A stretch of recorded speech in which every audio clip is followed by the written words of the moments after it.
This is iRacing.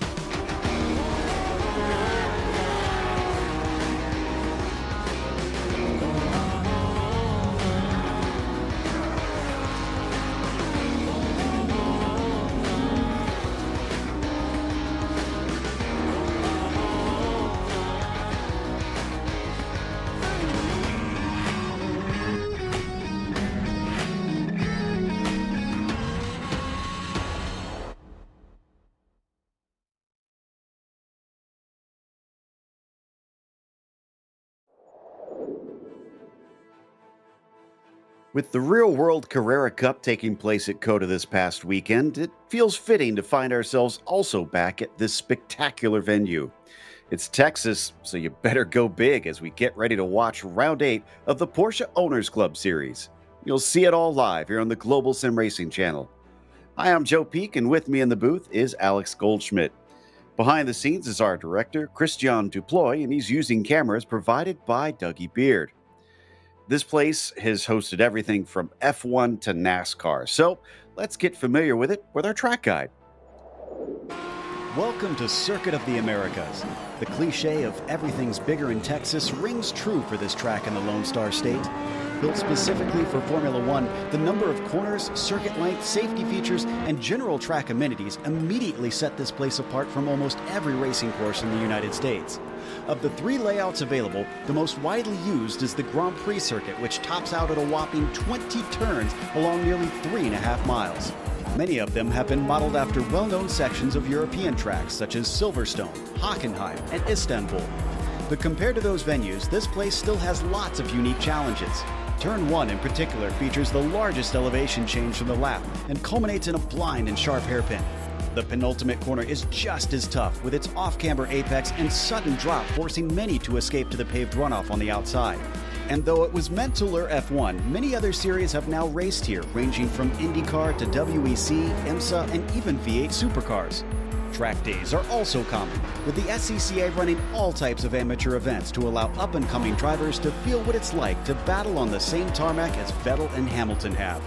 With this track, American race fans finally get to experience a purpose-built course made in the modern day. Texas went bigger and better, and in the process, raised the bar for their peers. Well, I think it's probably more associated with open-wheelers at this stage, Alex, but there's a lot of sports car racing that happens here. Yes, indeed. As you rightly said, Joe, it is the Lone Star State, so you've got to go big or go home. And this circuit definitely personifies that law here in Austin. I mean, you've got a great mixture of technicality and also straight line speed, so drivers really need to bring their A game. But the big points that you've really got to talk about is the uphill run from the start-finish straight up into turn 1. And then you've got the complex, which kind of mirrors Silverstone a little bit through from 3 to 10. And then, you know, you've got the long back stretch, which means we could see a lot of overtaking going into turn 12. But then, of course, one part of the circuit really takes the biscuit is turn 20, because you've really got to measure that nicely as well. But track limits are a big thing here, because you can sometimes carry too much speed. Absolutely. I think the track limits are going to be a big talking point throughout today's race. But before we get to that, let's take a quick moment to mention our sponsors for this series. That includes Porsche. There is no substitute. Find out more at Porsche.com. And Top Gun MG, helping financial advisors be the best of the best. Contact them today at TopGunMG.com. That's TopGunMG.com. So, as for the championship situation, there isn't really much in the way of change of positions from what we saw last time out. Dylan Scott extends his gap over Michael Bolton, but both of them now running away from Dustin Heindel, as he is almost 50 points back from our overall points leader, and we're into the second half of the season, so that's going to be a lot more difficult to overcome. but Dylan has been on a tear. So really watch out for him. He seems to be the one up in the GT3 standings who has made a name for himself this season as a potential champion. But we'll see what the second half of the season holds. How about the GT4 standings up to this point here, Alex? Well, as GT3 is being a bit interesting at the moment, Christopher Marciniak is leading the way ahead of Jim Garamani by a colossal 28 points. John Momea is a further few points adrift. Larry Haase rounds out the top four with Alan Watts 70 points behind Christopher Marciniak. So things are getting a little bit closer between second and fourth. I mean, also there could be a possibility for the likes of Adam Abrams, who's had a bit of misfortune in this series. Can he move up the order, because there's only 5 points short of Alan Watts, with Matthew Hollander and Doug Boccigioni rounding out the 8 strong that have scored points so far in the series. A little bit of smaller fields in the GT4s, but that does open up good opportunities to score big there if you have a good result. As for today's race, it's your standard fare. It's going to be a 40-minute sprint, as they typically do. And they have the two classes, the Porsche GT3R and the Porsche GT4 Caymans racing. They have a 50% fuel tank capacity. Now, the big thing for that means that they will have a pit stop at some point, as they cannot go to the finish of the race. And they have 2 spare cars in case they get any sort of damage. But I can see that the qualifying has just finished, so might as well go through today's starting order, as they have already set themselves up for today's event.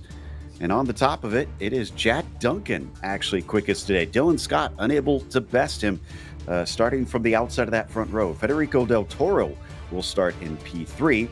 Michael Bolton from 4th, like we said, on the chase of Dylan Scott. He's going to try his best to see if he can keep up with him. Robert Leclerc is starting from P5. Then you've got Jeffrey Schulem in 6th and Dustin Heindel in 7th. Mark Rondeau will be starting in 8th, with Rob Russell rounding out our 9 GT3s. How about the GT4 grid here, Alex? Well, 6, 7, and 8 Cayman GT4s will be competing here at COTA, and it is series leader Christopher Marciniak that does take pole in the class by a mighty half a second, at least, ahead of Alan Watts. Jim Garamani rounds out the inside of row 2 with Larry Haase alongside him. Adam Abrams and John Momea round out our 6-strong Cayman GT4 field here at Circuit of the Americas. They're all just about lined up behind that safety car at this stage, so we're probably going to be getting going pretty soon. As for the weather itself, just checking to see kind of what the track looks like, and it's about 94 Fahrenheit, so a little bit warm, but considering it is COTA, it could be a lot hotter than that. So I don't think the drivers would be complaining too much. I think, honestly, Alex, the thing that will probably be on their mind most is that run up into turn 1. Yeah, that's going to be the big thing. I mean, you've got a significant elevation change, and then you've got a blind apex, so you've got to really measure your steering angle. There will be dive bombs going through there, especially up the run up the hill for the first time. So could the cat be amongst the pigeons at turn 1? Well, who knows? It'll be interesting to see, but more to the point, the thing that we always see in this series, Joe, and you and I have talked about this many a time, is the closing rate of speed when you have the 992 GT3Rs and the 718 Cayman GT4s. A big differential in speed, big differential in lap time, and I'm going to be interested to see how things get spaced out here at COTA for this round of the series. Yeah, I'm checking on our qualifying times. The quickest of the GT3R is a 2:7, and the quickest of the GT4 is a 2:21. So you're looking at about 14 seconds a lap difference between them. They're going to be catching up pretty darn quickly, no doubt. And you got to keep your wits about you if there are any battles that are getting intermingled in there as the drivers try to warm up the brakes and tires. I can definitely see Dylan Scott doing his best to speed up and slow down to try to prepare the car as they get ready to get going, doing everything he can to have all the temperatures up by the time he heads up into Big Red there at the top of the hill. As we watch from the drone here, they come out of the final corner. Now you're usually held quite a while as they are not allowed to go until they are given the green flag from the stand. And there it is. Green flag is out. There's a little bit of a checkup behind them. And I think this is offered up. Dylan's got a chance to try and fight around the outside up into the first corner. They'll fan out as they always do, although many of them pinch down early, and Scott's going to get a little bit turned. He finds himself T-boned, and that is Jad Duncan into the side of him. Well, Federico Del Toro tried to go up the inside, and it scattered the GT4s all over the place out of the exit of turn number 1. But what a disaster there. Dylan Scott with the high, wide, and handsome move round the outside, and now he's finding himself back in the oh, dear, right. Yeah, so kind of understandable on that one. So immediately have the full course yellow thrown, and that was probably the best thing they could have done, because that could have been a lot worse for the GT4s. Yes, I think every one of the GT4s is still running. So, I mean, that means that Christopher Marciniak and Alan Watson are going, oh, hang on a second, we're ahead of Dylan. But they won't be focusing on that entirely at this moment, truth be told. But more to the point, I mean, it was Del Toro that I think really, you know, he dived to the inside of Michael Bolton at turn 1. And that was while Dylan Scott was trying to go around the outside. So I think Dylan, if he'd have opened up the steering a little bit, then I think there would have been less of an opportunity for that tag on the left rear corner to happen. Yeah, but it's just what we always seem to see here up into turn 1 at the first lap. It's so hard to avoid issues with how inviting it is into that corner, how wide that entry is. So I don't think they can feel too ashamed that they got tangled. We've seen drivers of F1 caliber do the same thing into that corner this very weekend. Yeah, I mean, yes, we're not going to go into that one, especially when you mentioned the colour papaya. The less said on that, the better, folks. So let's take another look at it. And yeah, interesting that our front row starters going to lose themselves the lead of this race, tangling with one another and offering Michael Bolton the perfect chance to finally get some points back. But that's if he can keep the pace up once we go back to green. And also, we don't know if there's any sort of damage on our two drivers that tangled. And it looks like neither of them came into pit lane. So they'll stay out and I guess see if the cars are in well enough condition. Yeah, that always seems to be the way that we are seeing that.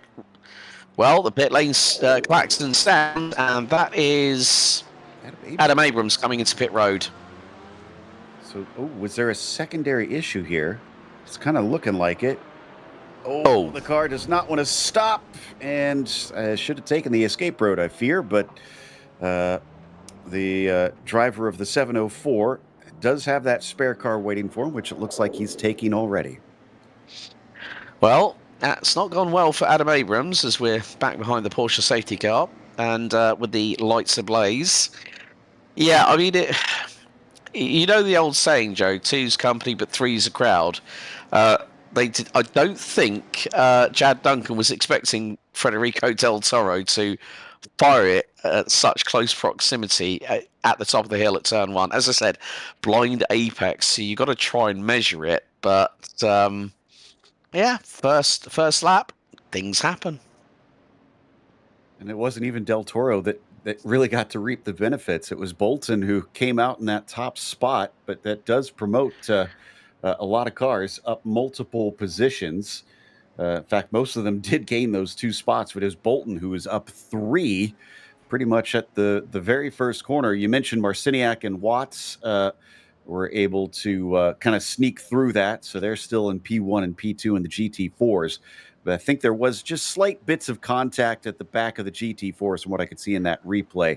Otherwise, I think it was a lot less dramatic than it could have been. So just glad that we'll be able to restart this without too many cars winding up having used up the spare car this early on, as I think it looks like Bolton was having a little bit of fun with the invisibility of the safety car. Yeah, you can see that very much the case, of course, with them weaving side to side. One of the big things is dealing with the front tyres, and that's where you've got to really, really build the temperature into these rear-engine vehicles, because otherwise they will understeer like the plague. And I had the opportunity at the last round of Porsche Sports Cup Swiss to have a passenger ride in a GT3 Cup car at Misano, and I got the full Monty, Joe. Let's just say that Rod Christie, a good friend of mine who runs a 992 GT3R in the classic white and martini livery, he took me out for 3 laps that I will never forget. But he went through the heat cycle and he said, we have to get these front tyres up to temp, and that's what these drivers will be concentrating on now. I'm very jealous. I've been in a club sport safety car and had that thrashed around the track. I've not been in a 2-seater cup car, so I'll have to see if maybe I can wrangle that experience at some point, because I can only imagine the speeds that those things start to hit. We were doing 150 miles an hour through at Corvone, and we were still accelerating. Whew. Man, and I got the full Monty. I mean, it is actually I did a feature on it for the live stream, so I'll have to send you the timestamp to have a watch. Yeah, I'd love to see that. Please, afterwards, shoot me that link so I can give it a look. But looks like the lights are still on, so I think we're going to go around at least one more lap, unfortunately, and this does eat into the race time, but it also means that it opens up the pit window by quite a bit. Now, one thing we must remember is that drivers can't take pit service during this caution. We did discover that earlier on in the season, although it does look like Chad Duncan is coming to pit lane, and now he's got a black flag, interestingly. Oh, yeah. There must be some server kind of infringement that he's hit, and they've gone, yep. You're going down on the naughty step. Oh, it looks okay. It looks like race control has cleared that black flag. So, and he is in and out. So I wonder. Oh, okay. Now this is what's weird, is I'm showing him scored as in second place, which I don't think would be correct, because if they cleared a black flag for him speeding in pit lane and he's allowed to rejoin in second, that seems a little bit a little unfair to me. Yeah, everyone will be like going, what's happening here? Yeah. But it's, there's always these little idiosyncrasies that do take place from time to time, but who knows how this is going to upset the apple cart, so to speak. All right, so they have officially changed it to last lap before green. Lights are off on the safety car.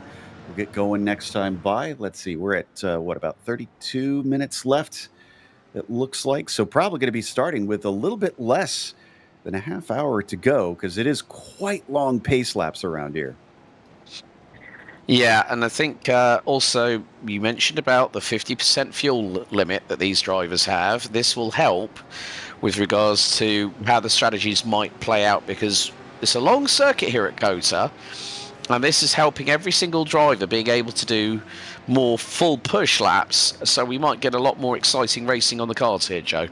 That's a good point too. Yeah, a lot less shenanigans to be had on fuel, unless somebody thinks they can make it to the end, but I imagine that would take quite a bit of saving to get there. We'll see if anybody is eager enough to attempt something like that, but we'll get back to racing here shortly. It looks like we've been getting a little bit of cloud cover too overhead. There is no predictions of rain, thankfully, so should be a nice dry race as opposed to what we had at Interlagos last time out, where it was a drying track essentially. But drivers still hoping maybe those clouds will stay over, continue to keep the track nice and cool, keep it nice and grippy, and hopefully with a single file restart, we'll get a little bit of a cleaner run into turn one.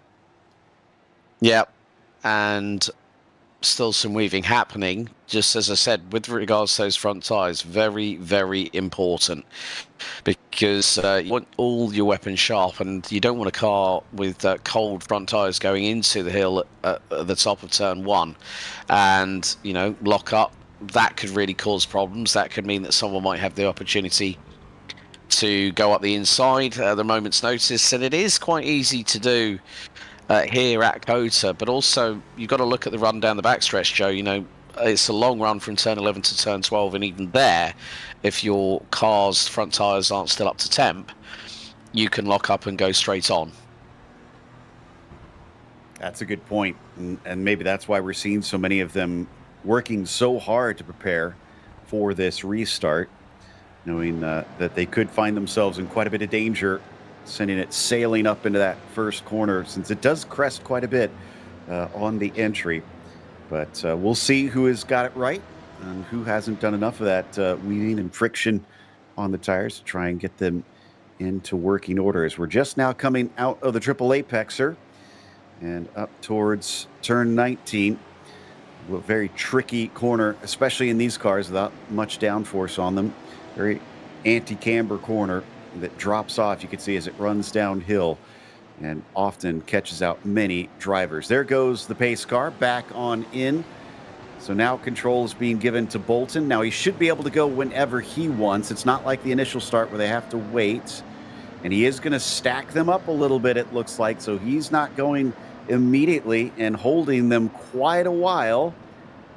He might actually be waiting for the call from the flag stand, it looks like, as he's brought pretty much onto the main straight, and the green flag is now out. He starts to accelerate away. Jeff Schulem with a good jump there in the back as he's on the attack with Leclerc just in front of him for that third position, looking at 3 wide with Federico Del Toro as well. And once again, we fan out into that corner. Ooh. This time it looks like we'll be able to get away without an accident. In the meantime, Joe, Jim Garamani's got through into second position behind Marciniak. Adam Abrams now finds himself battling away with Larry Haas. Oh no, we've got a bit of a big old spin going through into turns 3 and 4, and that is the 371. Jeffrey Schulem comes a cropper there. And Haas was with him as well, it looks like. Dustin Heindel, in the meantime, up to 4th because of that. Bit of a shame, as it looked like a great start for Schulem initially. Look at this behind Heindel. That's Rondeau, Russell, Dylan Scott, all clumped together coming down into turn 11 here, all trying to set themselves up for the exit, some running quite wide, others not so much. And now the slipstreaming battles start to erupt down the backstretch. Yeah, Dylan Scott's already made his way past Rob Russell as Mark Rondeau looking to the inside on the run down to T12. He might get the inside line. Dylan Scott is going to have a little nibble at this as well, along with Chad Duncan and Rob Russell behind him. And look, 2x2 Noah's Ark style through at T12, and they all make it through, but Dylan Scott's made the best of it. I mean, Chad Duncan was an absolute missile up the inside there. Managed to make up, I think, 2, maybe 3 spots, but he is already up to Dylan Scott. Remember, that's the one he's trying to fight with here for the potential win if they've got the speed, and it certainly does look like they're quick, although some of the tussling has left them about 5 seconds behind the lead currently, which is still Bolton.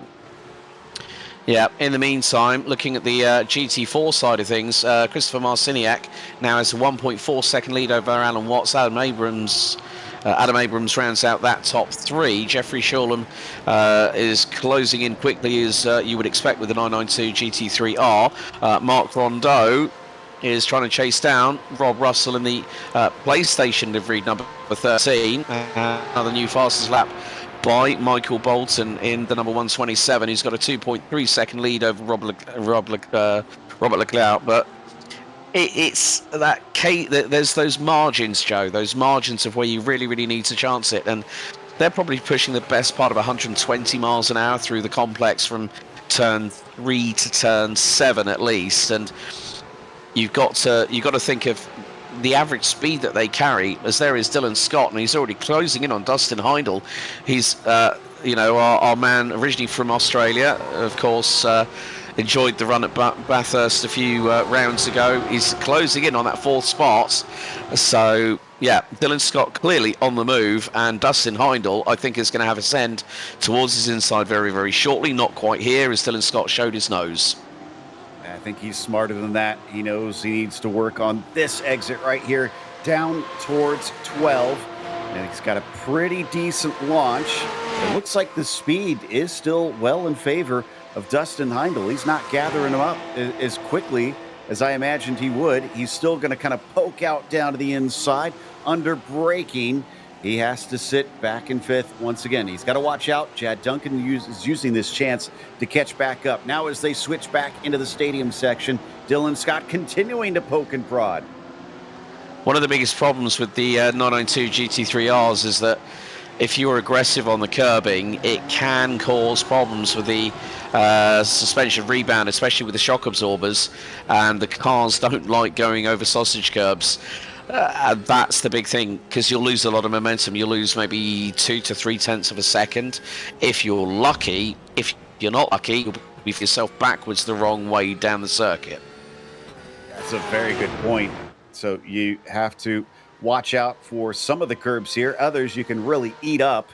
In the meantime, it looks like Rondeau is working on a nice little battle here. Excuse me, no, that is Robert Leclerc. No, that's Federico Del Toro. This is for second place, and the 27 is going to hold on to it for the time being as we jump back to Dylan Scott. He has now gotten past Heindel with a decisive move into turn one. He's already set his sights forward. He did not need a second invitation, did Dylan Scott. Threw it up the inside, plenty of room, made the move nice and easy.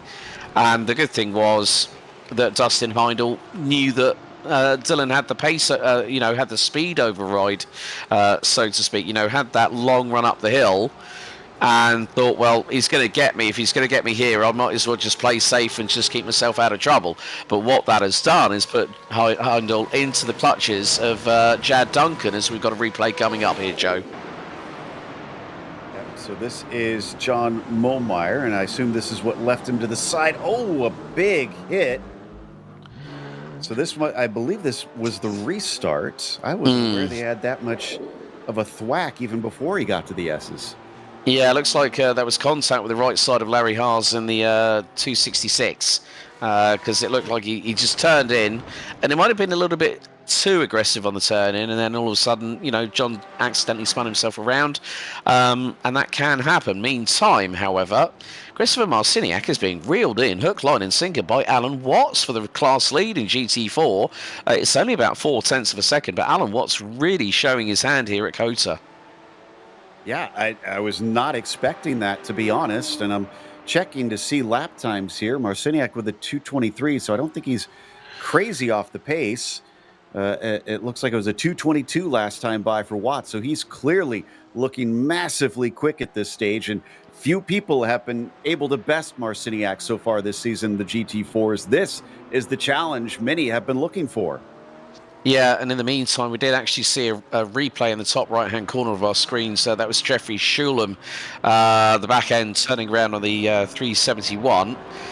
So, but yeah, Alan Watts really giving Marciniak some stick. And I think that Christopher will welcome that challenge as we now go back to the battle for 5th place between Dustin Heindel and Chad Duncan.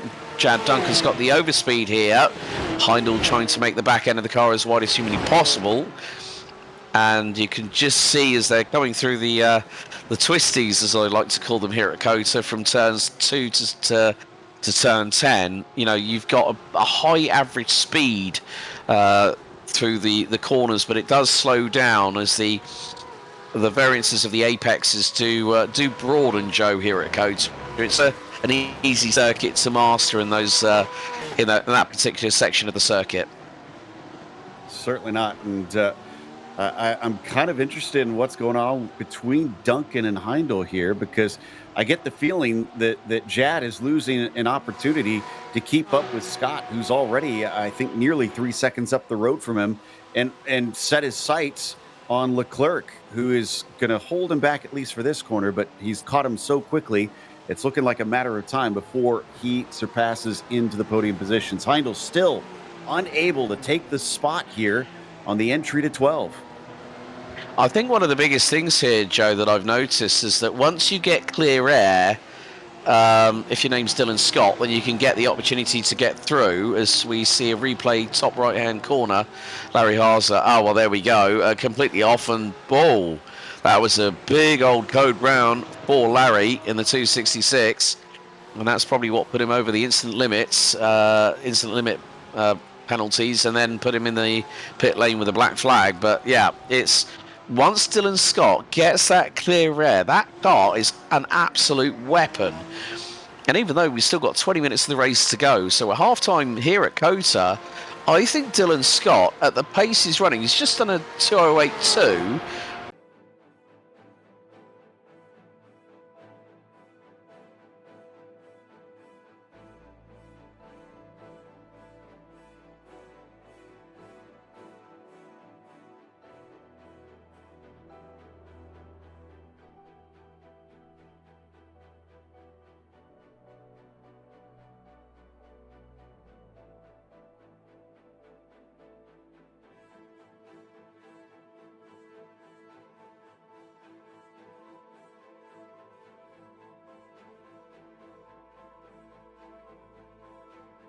And small apologies for the slight technical hiccup. We'll try and get you some pictures back once again. But I can report that Federico Del Toro is still leading. Well, not still leading. My goodness, just as we come back, I realize I looked away from the timing sheets, and Michael Bolton is showing as not in the session, and I do not see that he is officially disconnected yet, but he is not our leader. It is now Del Toro who is leading this race, the GT3s. Marciniak is still our leader and has put some distance between himself and Alan Watts, who was challenging him a little bit earlier on. But my goodness, if Michael Bolton, and I can confirm, I just see a message that his connection has dropped, so he is out of this race. That is one less car, Alex, that Dylan Scott has to chase. My heart goes out to Michael after the madness at turn 1 that brought out the full course yellow with the safety car.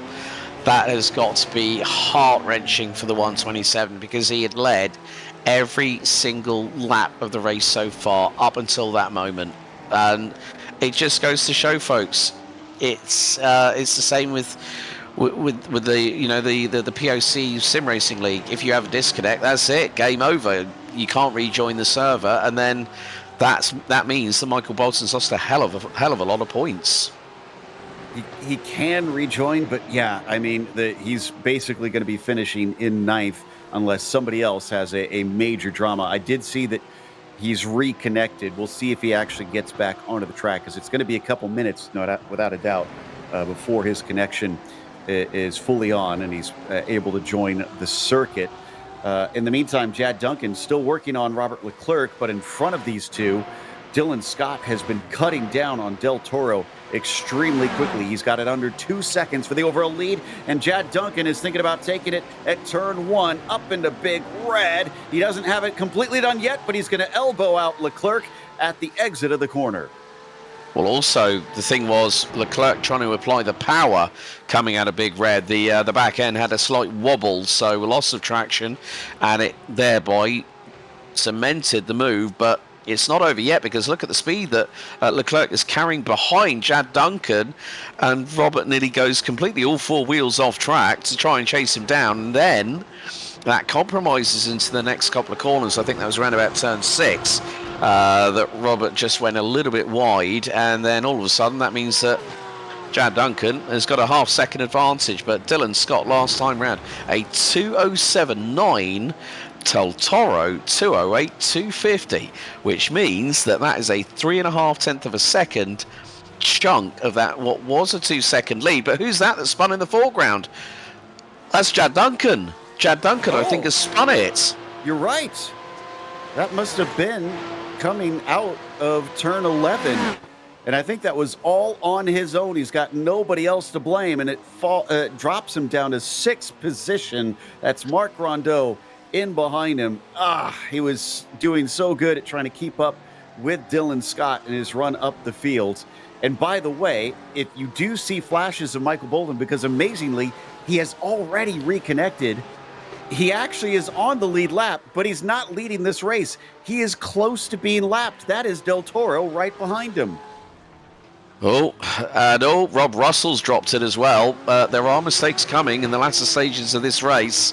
You know, one of the things that we haven't really talked about this circuit, Joe, is just the sheer amount of you know, running here at COTA, the first main part of it coming out of Big Red and then going down the hill. We're going to have a look at the replay here. Here's Rob. Oh, this is going to be an over rotation. Back end steps out to the left, and there she goes. I have to admit, I've done that plenty of times in a lot of different cars at that corner, though. That's a difficult one to get that throttle down as the weight transfer is diabolical. Meanwhile, Federico Del Toro, he has 13 minutes to hold on to this lead.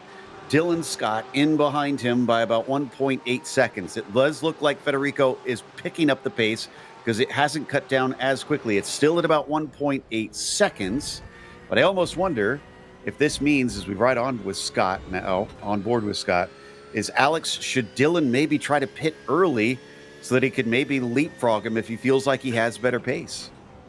Well, if he does the undercut, then he's got to make sure that his in lap and his out lap are pretty rapid, and that's the big thing, especially with, you know, it's a long transit time to your marks in pit road, and the amount of time that you can save on that pit stop will be when the car is stopped. That's where you can make up the time, but how much time you make up depends on how your fuel level is going to be. And obviously we had that long caution with the safety car, which meant that everyone was able to save quite a bit of fuel. So if we are going to see fuel stops, we are going to see them quite close to the checkered. Look at this. Some of the GT4 lap traffic has been helping out. It was 1.7. Now it is 0.9 between P1 and P2. Dylan Scott, despite being held up here through the stadium section, used it more effectively than Del Toro did. Let's see if either of them decide to pit this time or if they're going to try and continue on. And yes, indeed, both of them stay out. And at the moment, with regards to the GT4 battle, Christopher Marciniak is now leading Alan Watts by a mighty 5 seconds at the moment. Adam Abrams rounds out the top 3. Jim Garamani 4th. John Mamea and Larry Haas round out the 6-strong field. Everyone's still running at this moment in time as we see Christopher Marciniak make his way through the twisties in the number 35 car. So Christopher again will further extend his lead in the GT4 classification, but with 11 minutes to go, now we're seeing I think this has given Michael Bolton, who's just got through on Jim Garamani, an opportunity to scarper away and not have the embarrassment of being lapped by the leaders. He's trying desperately. He does not want to be lapped, as Garamani is in a good position to let them through right here, at least one of them. It's going to be Del Toro, but Dylan Scott has a black flag. That must be for incident limits.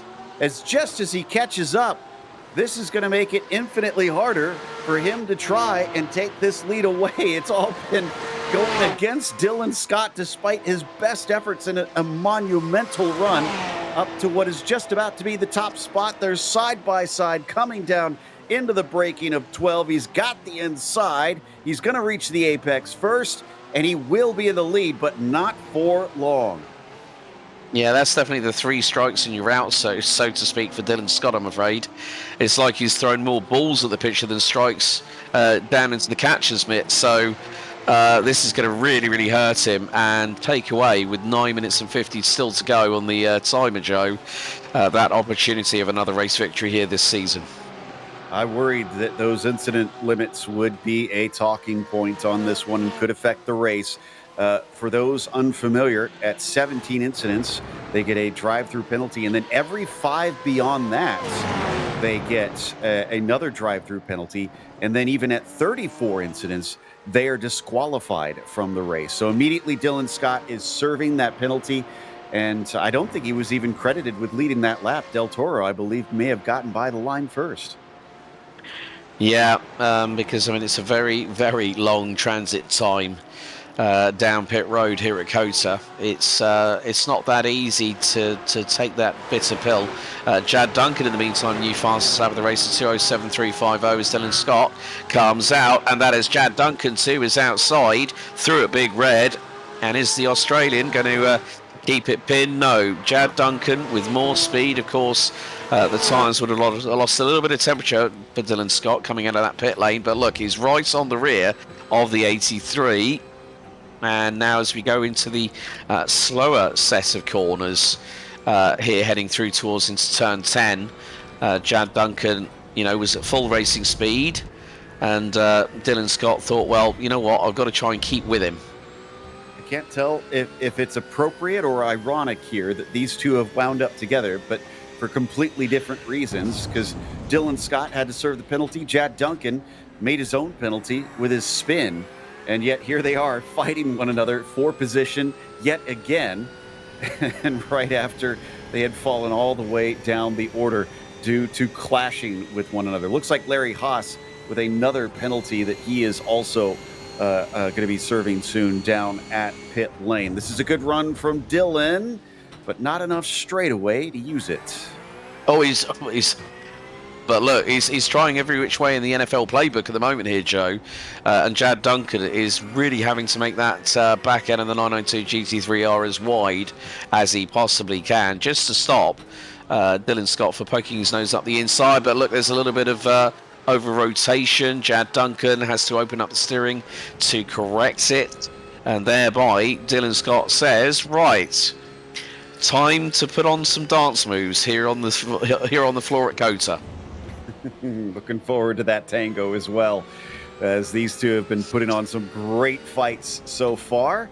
And Dylan, I think, is coming in for what should be his actual stop now to grab fuel and get back out, as looks like we have another car in, the 704 of Abrams. Yeah, so he's coming in for his pit stop. Now, we did talk about undercut, and this is where things have to be pretty much perfect, especially when you have to consider Federico Del Toro, the number 27. He's leading Robert Leclerc by, 5.3 seconds. Dustin Heindel in third. Jad Duncan, who, when Dylan Scott came out of pit road after serving his black flag penalty, set the fastest lap of the race at 2 minutes 7.350. So it's about what happens now with Dylan Scott. That is the key point, because with 6 minutes and change still to go, I think anything could be possible here. But it's just dependent on how the drivers get through these pit stops, because the more time you spend out on track, the less time you're going to spend on your marks in the pit lane. Exactly. So Scott returns in 7th, it looks like, as Jad Duncan is back up to Dustin Heindel again. Re-caught him. But yeah, that you mentioned that gap, 5 seconds between Del Toro and Leclerc.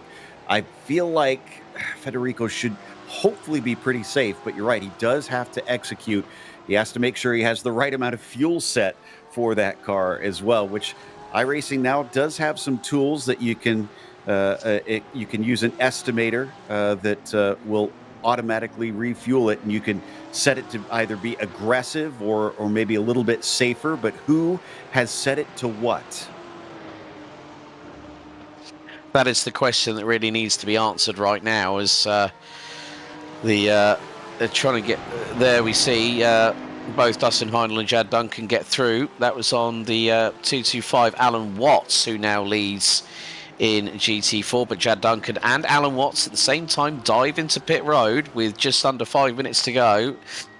So Dylan Scott is absolutely flying at the moment. He's 9/10 of a second behind Jeffrey Shulham, who has also had his fair share of dramas, but it is going to be the key of you look at the gap between Jeffrey Shulham and Mark Rondeau, it's 18 seconds. So now this is the opportunity for Dylan Scott, if he can, even if he might not have to get past Jeffrey Shulham, as look, Jeffrey Shulham dives straight into pit lane.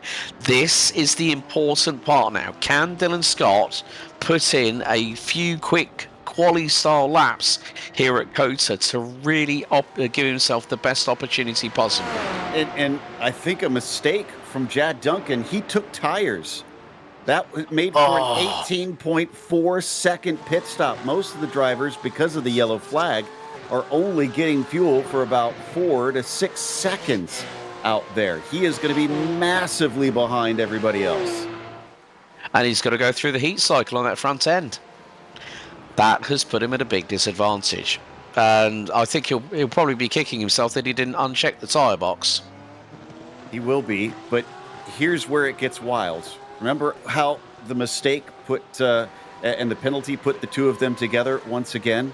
Well, apparently the extra time, once again, because there was an extra stop for Dylan Scott, he is not that far behind Dylan Scott. It's just a couple seconds between them once again, while Dylan is actually in a little bit of a fight here with Mark Rondeau. So he's going to try to get himself a buffer between he and Jad. Yeah, and this is to run down the back stretch into turn 12. Dylan to the outside. And is there going to be an opportunity? Well, he got the straight line speed and got the side draft as Del Toro comes into pit lane. Now, this is going to be the big litmus test as Federico Del Toro comes in. Robert Leclerc now pits. I'm sure that Dustin Heindel will be in very, very shortly. It's about Dylan Scott. How much time can he? Well, yeah, Heindel's taken the lead. He's stayed out for another lap. So has Dustin Heindel been the one that's been the dark horse here? Dylan Scott now has a big run of speed, but at the moment he's not. He's not that far away from coming out of turn 20. Del Toro's going to exit in second. So does this mean that Dylan Scott, well, he's 15.4 seconds behind Rob Leclerc, who I would imagine is out of the pit lane. So, yeah, there's Del Toro. But Dustin Heindel, has he timed it to perfection? Or is he...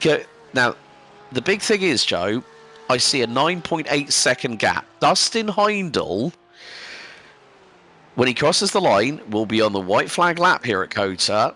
He might have pulled off a masterstroke here. Yeah, I was just thinking that if he's saved enough fuel, he could get to the end, but it'd take massive saving. And if he's off pace, Federico could catch him, but it need a huge difference between them. Like you said, at about 10 seconds between them. But that's where we have to watch closely to see what the pit entry will hold once he comes out of turn 19 in just a few moments' time. Dustin Heindel only has a single third-place finish. That's the only podium this season that he's had to his name. If he could come away with the win, it'll be his first of this season 2 in 2025. And Federico Del Toro, who's also still looking for his first win of this season, will get beat to it. Who'd have thought it? 45 seconds on the timer as we stick with the 117. He's going in. We spoke too soon. We thought. Yeah, that's a shame for Dustin. That really is a shame, but he had no other alternative. He stretched that fuel window as much as he could. I'm sure he's probably just coasting down the pit lane on fumes at the minute, but that will give Del Toro back the race lead as we will go on to the last tour. Should be a super short stop because he only needs one lap of fuel. Yeah, he has got one of the shortest out there. He will return in a decent position. Del Toro re-inherits the lead. Leclerc is in second. Heindel will get back out in third. Scott and Duncan, neither will finish on the podium at this rate because I think they're well too far back. Down in the GT4s, Marciniak is ahead of Watts, who is ahead of Abrams. That's your podium in that class.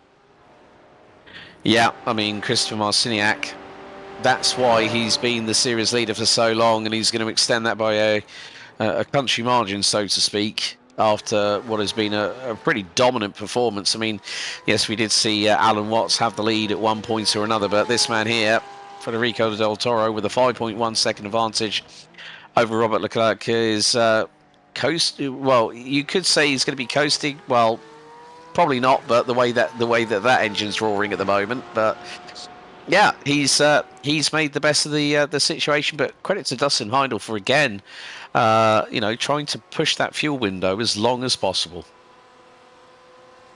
And credit to Del Toro. Like I said, he's looking for that first win here in this season. Best finish for him is a single second place that he had at round 3. It's the same round that.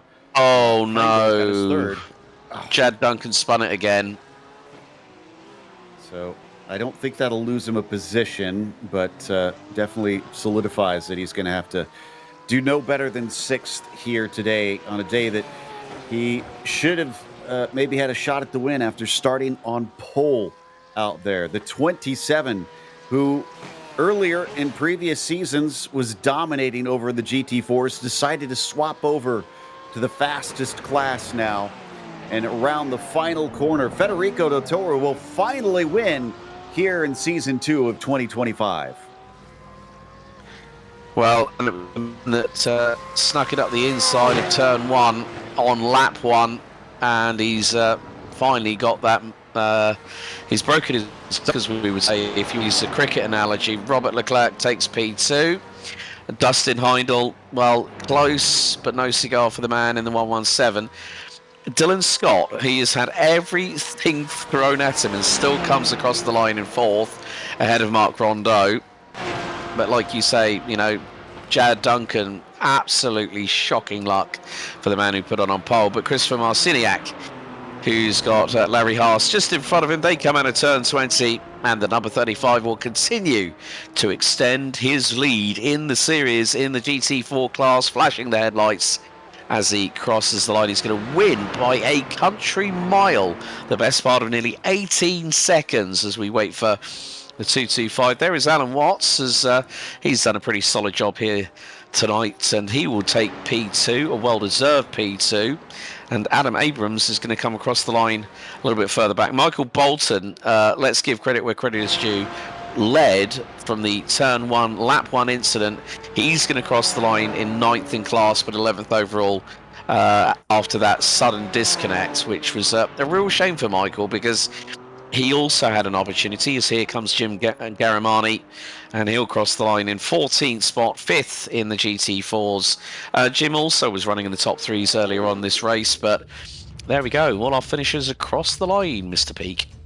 Indeed, and the first one across the line was Federico Del Toro, your winner here today at COTA. It was Robert Leclerc who came home in 2nd behind him, with Dustin Heindel finishing in 3rd. Dylan Scott does finish in 4th, and while that would have been a 10-point swing if he had finished there and Bolton had won, obviously, as we said, Bolton did not finish there. We'll get to that in a second.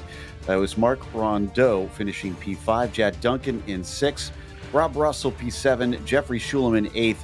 Bolton in 9th means he only scores 3 points to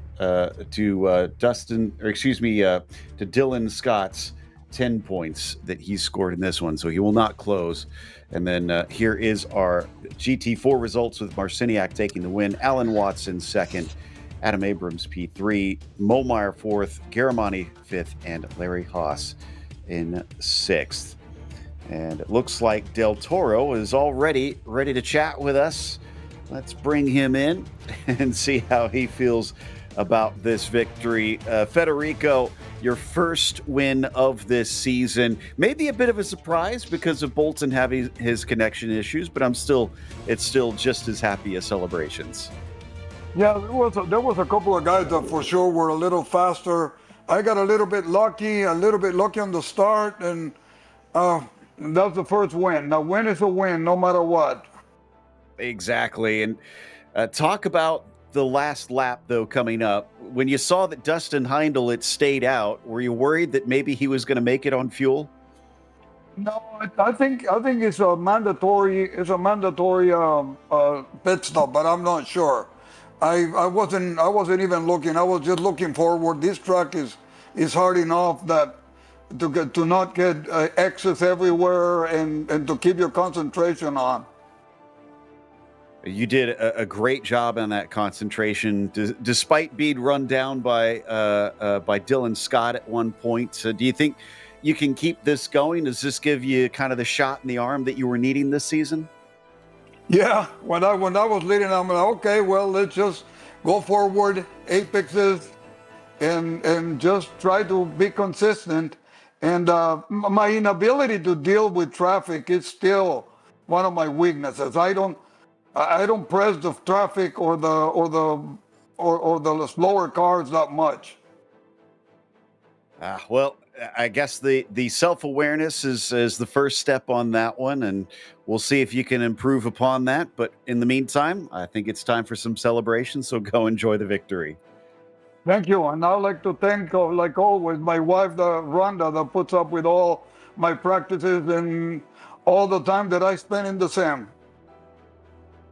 Fantastic stuff there. Federico Del Toro. Got to give the spouse a little bit of love, of course, here for all of us race fans. And double checking if we're going to be chatting with our other winner here. I'm not sure if we've got them.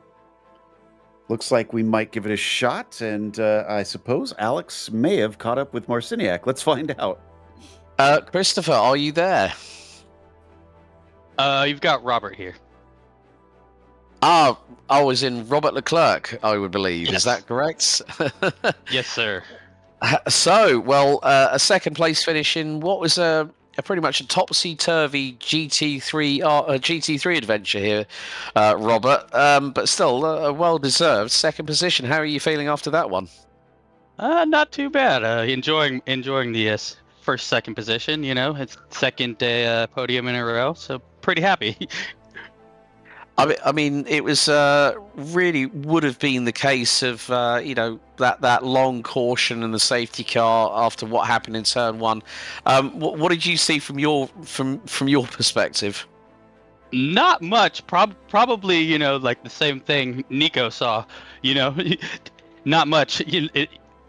I saw you pretty much everybody going off behind me, but just a big pile up or whatever, but I didn't really see much. I was looking forward. And what was the best? What was your strategy coming into tonight here at COTA? Because that first half of that circuit from Big Red all the way down to turn 10, it's not easy when you're having to manage speed, braking, and throttle modulation all at the same time. Yeah, balance through the S's was was the big key. So getting the tune right, playing a little bit this week with making sure the rear end was solid beneath me, and keeping the tires from overheating was kind of my two strategies for that one. Well, Robert, congratulations on the second place finish here at COTA tonight. Anyone you'd like to thank before we let you go? My kid and my lovely wife for dealing with me while we get these races done. Exactly. Well, Robert, congratulations on your second place and well done tonight here at COTA. Great job. Thank you, Alex. Well, good to hear from our runner-up. And, Mr. Peak, we've now got our GT4 class winner, Mr. Christopher Marciniak, with us. Indeed we do. And while it was a bigger margin at the end of the race, Christopher, at one point, Alan Watts looks like he was making you work for that one. Yeah, he was watching the times. Alan turned it up. He got did a fast lap, at least a second and a half faster on right off the start of the race, and I was started to get a little nervous. Started making me work, get the heart rate up. It's good. Well, I mean, speaking of the nerves, you do have a pretty good gap at this point in the championship. How confident are you feeling going into the latter half of this season? Yeah, pretty confident. We were discussing my forthcoming move to the GT3s after the race with the guys. So that's confidence is up for sure for that. That's good to hear. But our next track that we're headed off to is going to be a bit of a doozy. It may be a little bit harder to keep out of trouble. How do you feel about Detroit? Have you run it before? I have not, but I've seen lots of races on TV there. So it's from what I take away, the street, 90-degree street course, kind of bumpy, jumpy. So definitely we'll have to put a bunch of practice in. Well, we look forward to seeing you try to tackle it. And again, congratulations on another win. All right, thanks so much, guys. Christopher Marciniak, victor in the GT4 class. And I believe that takes us to the end of our show today, which we want to give a big thank you to sponsors one last time. Of course, big thanks goes to Porsche. There is no substitute. Find out more at Porsche.com. And Top Gun MG, helping financial advisors be the best of the best and they are found at topgunmg.com. Thanks to the team today, Alex, Christian, and Dougie. Make sure to subscribe to our YouTube channel so you don't miss a moment. And like we said, next time out, we'll be at Detroit, and that is the Belle Isle circuit. If you're used to the new one that IndyCar races at, this is the old one that they used to run. That'll be November 3rd at 10 p.m. Eastern. Up next on the channel, we'll have the Skip Barber Sim Series at Interlagos, along with a few other shows coming up. Be sure to check out those other broadcasts. And until next time, race clean, race hard, and we'll see you on the track.